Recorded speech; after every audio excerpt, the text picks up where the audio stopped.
మేనిఫెస్టోలో బాధాప్త పెట్టినాం కానీ చేసి పెట్టినాం కాబట్టి రాముని ముఖం చూపెట్టి రాముని బొమ్మ చూపెట్టి అరే అభివృద్ధి కనబడతలేదా మీకు? ఈ 10 ఏళ్ళ గత 10 ఏళ్ళు కాంగ్రెస్ పాలన 10 ఏళ్ళు నరేంద్ర మోడీ గారు అభివృద్ధి ఏడ కనబడతలేదా మీకు? మీ కంటికి కనబడతలేదు అభివృద్ధి? కాలంతో పాటు వచ్చే మార్పులు అన్నావన్నీ కాలంతో మార్పు వస్తే 60 ఏళ్ళని ఎందుకు రాలేదు? ఓకే, సో నరేంద్ర మోడీ గారు వారి నాయకత్వంలో ఇవన్నీ జరిగినాయి. మీరు 60 ఏళ్లలో 11వ స్థానానికి తీసుకొచ్చారు భారతదేశాన్ని. ఓకే, మేము 10 ఏళ్లలో మేము 5వ స్థానంకి వచ్చినాం. ఇంకో టైంలో 3వ స్థానం చేస్తా అంటున్నాం.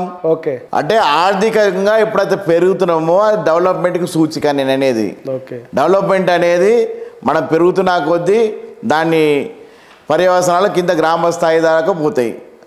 దాన్ని ఒక సూచి అది. ఓకే, మేము 5వ స్థానంకి 3వ స్థానం అంటే గ్రామ స్థాయికి కూడా అంత అప్లిఫ్ట్మెంట్ ప్రజలకు జరుగుతుందని చెప్తున్నాం. సంతోషం అన్న. మళ్ళీ ఒక పాయింట్ ఒకసారి బ్యాక్ వద్దాం, జైరాబాద్కి వద్దాం. నిజంగానే ఈ దేశంలో అభివృద్ధి జరిగి ఉంటే, మోడీ గారి మీద ప్రజలకు నమ్మకం ఉంటే, ఈరోజు ఆలే నరేంద్ర గారి యొక్క కొడుకు ఆలే భాస్కర్ టికెట్ ఇవ్వకుండా బీఆర్ఎస్ నుంచి పార్టీకి నుంచి 10 ఏళ్ళుగా ఎంపీగా పనిచేసినటువంటి వ్యక్తిని ఎందుకు అద్దెకు తీసుకొచ్చుకుంది, అప్పుకు తీసుకొచ్చుకుంది అని అడుగుతున్నాం. మీ పార్టీ మీద మీకు నమ్మకం లేదా? మీ అభివృద్ధి మీద మీకు నమ్మకం లేదా? నేనేమంటున్నా, పార్టీ అమ్ముడుపోయిందంటారా? నేనేమంటున్నా, నేను ఇంతకుముందు చెప్పిన ఇది వారసత్వ రాజకీయాలకు, కుటుంబ పాలనకు మీరు బీజేపీ భారతీయ జనతా పార్టీ పక్షంలో ఇంకొకరికి ఇవ్వండి. నేను 10 ఏళ్ళు నేనేమంటున్నా, పార్టీ పెరిగే క్రమంలో అనేక మంది వస్తుంటారు. పార్టీ ఎవరు సముచితంగా ఉంటే వాళ్ళకి ఇస్తారు. బీజేపీ పార్టీ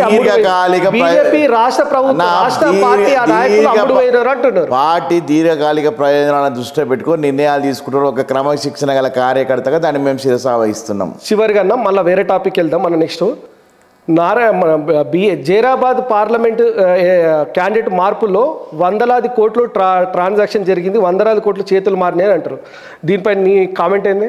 అది ఉట్టి తప్పుడు ప్రచారం. ఎవరు మా భారతీయ జనతా పార్టీలో డబ్బులకు టికెట్లు అమ్ముకునే సంస్కృతి లేదు. ఇప్పుడు ఇక్కడ మన నెక్స్ట్ తెలంగాణ పార్లమెంట్ ఎలక్షన్ గురించి మాట్లాడదామన్నా. మీరు ఎన్ని టికెట్ ఎక్స్పెక్ట్ చేస్తున్నారు? నేను ఖచ్చితంగా తెలంగాణలో మా శాసన సభ్యుల కంటే పార్లమెంట్ సభ్యులు ఎక్కువ మందికి వస్తారు. అంత కాన్ఫిడెంట్ అంటే సెంట్రల్ నుంచి మీకు అంత ఫండింగ్ వస్తుందంటారా? నేనేమంటున్నా, మీరు తప్పుడు భావనలు ఉన్నారు. అంటే కొద్ది మీడియా కానీ కొద్దిగా సమాజంలో కానీ తప్పుడు ఆలోచన ఉన్నది. రాజకీయాలు ఎలక్షన్లు అంటే పైసలతో ఎవరు ఎక్కువ ఖర్చు పెడితే వాళ్ళు గెలుస్తారని మీకు భావన ఉన్నది. కానీ మీరు విశ్లేషణ చేస్తే ఎవరు ఎక్కువ పైసలు ఖర్చు పెడితే వాళ్ళు ఓడిపోతారు. ఓకే, కేసీఆర్ ఆయన కామారెడ్డిలో నిలబడ్డాడు. వెంకటరమణారెడ్డి సాధారణ మనిషి, సాధారణ కార్యకర్త. కేసీఆర్ దగ్గర ఉన్నంత పైసా వెంకటరమణారెడ్డి గారి దగ్గర ఉందా? ఈటెల రాజేందర్ గారి ఉదాహరణ తీసుకుందాం. మొత్తానికి బీఆర్ఎస్ వాళ్ళ దగ్గర ఉన్నంత ఫండ్ ఎవరి దగ్గర ఉన్నది ఎలక్షన్లో? ఎందుకు ఓడిపోయింది? మళ్ళీ నేను ఏమంటున్నా అంటే, ఎలక్షన్లో ఎవరు ఎక్కువ ఖర్చుతో కూడిన ఎలక్షన్ కాదు. ఎలక్షన్ అంటే ప్రజలకు ఒక విజన్ ఉన్నది. ఈ దేశానికి ప్రధానమంత్రి ఎవరు కావాలి, ఈ రాష్ట్రానికి ముఖ్యమంత్రి ఎవరు కావాలి, మా గ్రామానికి సర్పంచ్ ఎవరు కావాలి, ప్రజలు క్లారిటీతో ఉన్నారు. నువ్వు ఎన్ని పైసలైనా ఖర్చు పెట్టు, ఎన్ని కోట్లైనా ఖర్చు పెట్టు, ప్రజలు ఒక డిసిషను దీని మీద తీసుకుంటారు. అంటే ఇప్పుడు 10 అంటే మీ పార్లమెంట్లో ఎలక్షన్ మన ఎమ్మెల్యే కంటే ఒకటో రెండు ఎక్కువ వస్తాయని అంటారు. ఎమ్మెల్యేల కంటే మా ఎంపీల సంఖ్య ఎక్కువ ఉంటుంది. అంటే బీఆర్ఎస్ తోటి మద్దతుతో చెప్తారా? బీఆర్ఎస్ యొక్క మీ చీకటి ఒప్పందం ద్వారా వస్తుంది అంత కాన్ఫిడెంట్గా చెప్తారా? బీఆర్ఎస్కి వాళ్ళు ఒక్క పార్లమెంట్ సీట్ వాళ్ళు మాకేం మద్దతు ఇస్తారు? అక్కడ వాళ్ళ గెలిచే సత్తా ఉంటే వాళ్ళని గెలువమాను.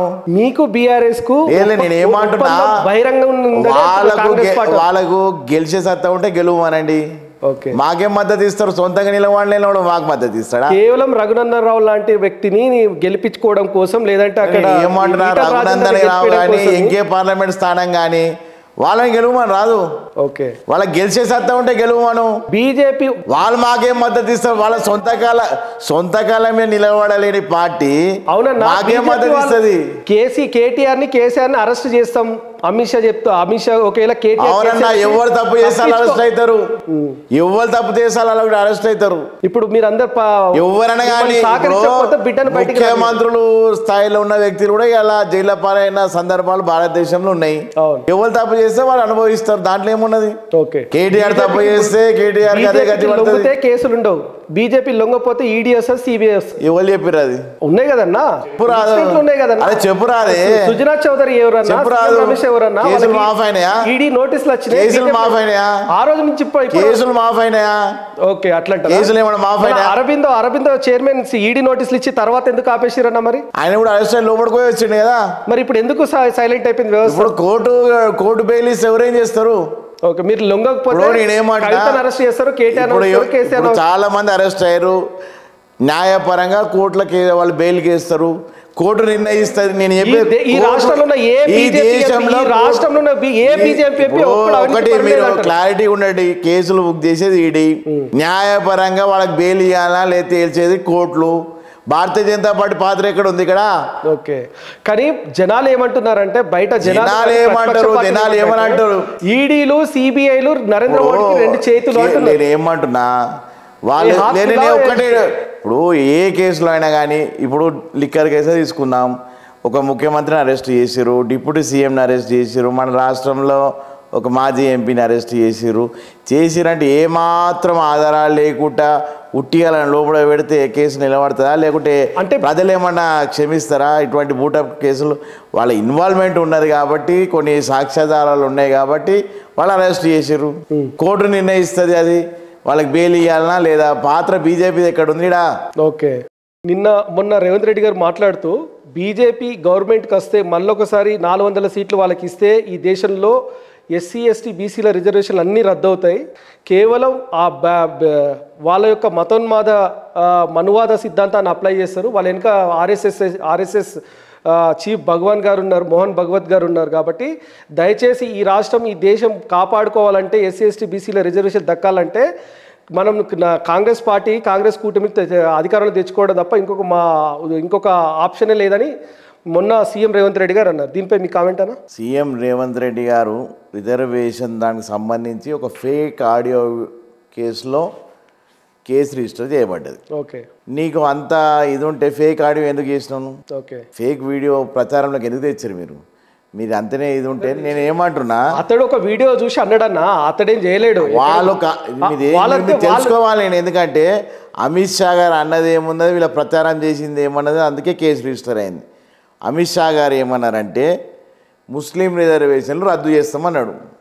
ముమ్మాటికి రద్దు చేస్తాం, మా పార్టీ ఒకటి నిర్ణయం తీసుకున్నది, ఖచ్చితంగా ముస్లిం రిజర్వేషన్లు అనేది భారతదేశంలో ఉండేది అనేది మాది సిద్ధాంతం. మా సిద్ధాంతం కాదు ఇది, డాక్టర్ బాబాసాహెబ్ అంబేద్కర్ రాజ్యాంగంలో మతపరమైన రిజర్వేషన్లు ఉండొద్దని చెప్పింది రాజ్యాంగంలో లిఖించబడ్డది. ఇప్పుడు దాన్ని భారతీయ జనతా పార్టీ ఖచ్చితంగా అమలు చేస్తూ ఉంటుంది. వీళ్ళకి బాధ ఎందుకు? ఓకే, ఇప్పుడు ముఖ్యంగా దీనివల్ల ఏమవుతుందంటే ముస్లింలను బీసీలుగా పరిగణించి బీసీ దానికి తెచ్చి బీసీ రిజర్వేషన్లు ఇస్తున్నారు. వీళ్ళు దొడ్డిదారిన వీళ్ళు మైనారిటీలకు రిజర్వేషన్లు ఇస్తున్నారు. మన కర్ణాటక ప్రభుత్వం 100% మా ముస్లింలను బీసీలుగా పరిగణించింది. ఈ రాష్ట్రంలో కూడా దాదాపుగా అదే పరిస్థితి ఉంది. కేసీఆర్ 12% బీసీలకు రిజర్వేషన్ ఇస్తారంటే 12% ముస్లింలు బీసీలుగానే పరిగణిస్తారు. ఇది ఏమవుతుంది? ఇది నిజమైన బీసీలకు ఇక్కడ అన్యాయం జరుగుతుంది. ఉదాహరణకు జిహెచ్ఎంసీ తీసుకుంటాం. మరి ఇప్పుడు ఓకే, 50 సీట్లు బీసీ కిందకి ఇచ్చారు. ఇలా 50 డివిజన్లు బీసీ రిజర్వేషన్లు ఇచ్చారు. అలా 32 మంది ఎంఐఎం కార్పొరేటర్లు గెలిచారు. వాళ్ళు బీసీలా? నిజమైన బీసీలు వాళ్ళు ముస్లింలు వాళ్ళు. అంటే బీసీలకు అన్యాయం జరుగుతుందిగా.